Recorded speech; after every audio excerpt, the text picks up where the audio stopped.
Assalamualaikum warahmatullahi wabarakatuh. Baik, di sini kami dari kelompok 5 akan membawakan materi tentang fungsi-fungsi psikis, yaitu intelijensi. Sebelumnya, tak kenal maka tak sayang, jadi marilah kita kenalan dahulu agar bisa saling sayang. Saya Ramadila Linda selaku moderator pada hari ini, dan rekan-rekan saya ada Erza, Raisya, Dea, dan Tris.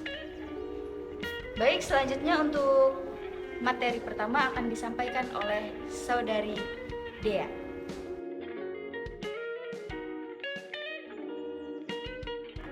Definisi intelijensi.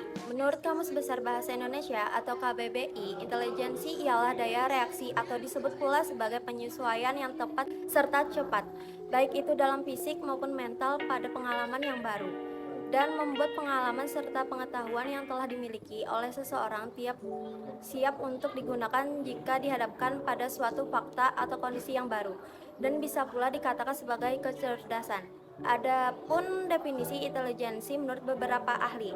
Yang pertama, menurut Anastasi 1997, bukan kemampuan yang seragam, lebih merupakan komponen dari berbagai fungsi yang mencakup gabungan kemampuan yang diperlukan untuk bertahan dan maju dalam suatu kebudayaan. 2. Menurut Chaplin, dibagi menjadi 3 macam. Yang pertama, kapasitas, yaitu keseluruhan kemampuan intelektual yang dimiliki oleh seseorang. Yang kedua, potensi kemampuan intelektual seseorang yang harusnya dapat ia tampilkan dan dikembangkan secara maksimal. Yang ketiga, fungsi, yaitu penampilan tingkah laku seseorang yang menggambarkan tingkat kecerdasannya. Baik, terima kasih. Selanjutnya saya serahkan kepada Risi. Assalamualaikum warahmatullahi wabarakatuh. Saya akan menjelaskan materi faktor-faktor yang memengaruhi intelijensi.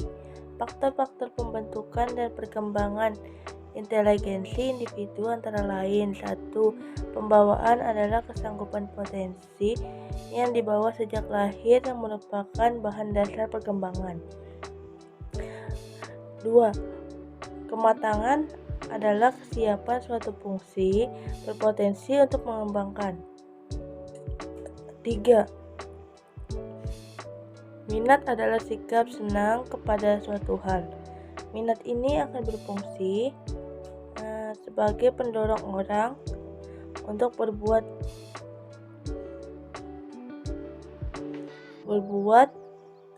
berusaha dalam mencapai sesuatu tujuan. Minat ini sebagai faktor fisiologis akan mempengaruhi proses pembentukan perkembangan. 4.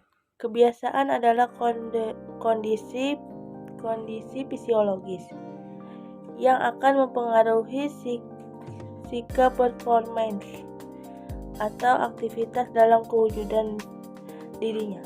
Sekian dari saya. Assalamualaikum. Oke, selanjutnya ada multiple intelijensi beserta karakteristiknya yang akan dipaparkan oleh saudara Erza. Multiple intelijensi dan karakteristiknya. Otak merupakan sekumpulan jaringan saraf yang terdiri dari 2 bagian, yaitu otak besar dan otak kecil. Otak besar terdiri dari 2 belahan, yaitu belahan otak kiri yang berfungsi mengendalikan aktivitas-aktivitas mental yang mencakup matematika, bahasa, logika, analisis, menulis, dan aktivitas lainnya yang sejenis. Sedangkan otak kanan mencakup imajinasi warna, musik, irama atau ritme, melamun, dan aktivitas-aktivitas lainnya. Adapun karakteristik intelijensi atau kecerdasan majemuk tersebut adalah sebagai berikut. 1. Intelijensi berbahasa, yaitu mencakup kemampuan berpikir dengan kata-kata seperti kemampuan untuk memahami dan merangkai kata dan kalimat baik lisan maupun tertulis. Yang kedua, intelijensi logis matematis, yaitu kemampuan berpikir dalam penalaran atau menghitung. Yang ketiga, intelijensi visual spesial, yaitu kemampuan berpikir dalam citra dan gambar. Yang keempat, intelijensi musikal, adalah kemampuan berpikir dengan nada, ritme, irama, dan melodi juga pada suara alam. Yang kelima, inteligensi kinestetik tubuh, yaitu kemampuan yang berhubungan dengan gerakan tubuh termasuk gerakan motorik otak yang mengendalikan tubuh. Yang keenam, inteligensi intrapersonal, yaitu kemampuan berpikir untuk memahami diri sendiri. Dan yang terakhir, yang ketujuh, inteligensi interpersonal, yaitu kemampuan berkomunikasi dan berinteraksi dengan orang lain. Selanjutnya akan saya serahkan ke Raisa. Terima kasih untuk Erza. Selanjutnya saya akan memaparkan pembahasan tentang hubungan intelijensi dengan kemampuan anak.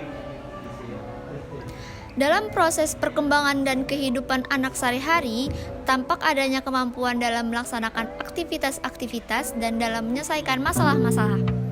Jadi, tingkat intelijensi si anak akan mempengaruhi tingkat kemampuan anak menyelesaikan dan melaksanakan tugas. Tingkat intelijensi anak juga akan mempengaruhi anak dan mempengaruhi tempo taraf kualitas penyelesaian masalah tugas. Pembahasan yang terakhir yaitu intelligence quotient. Orang seringkali menyamakan arti intelijensi dengan IQ atau intelligence quotient. Padahal, kedua istilah ini mempunyai perbedaan arti yang sangat mendasar. Arti intelijensi kemampuan untuk bertindak secara terarah, berpikir secara rasional, dan menghadapi lingkungannya secara efektif.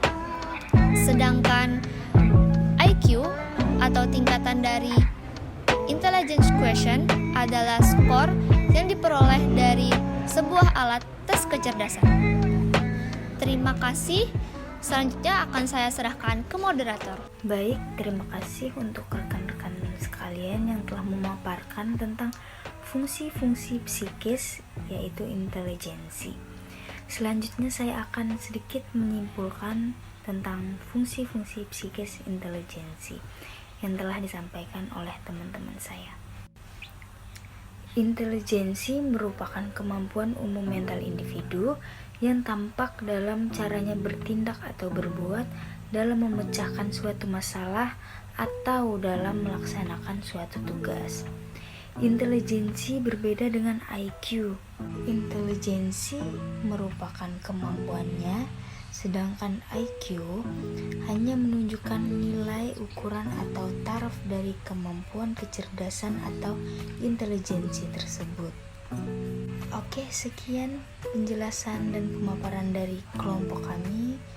Kurang dan lebihnya saya mohon maaf. Wabillahi taufiq wal hidayah. Wassalamualaikum warahmatullahi wabarakatuh.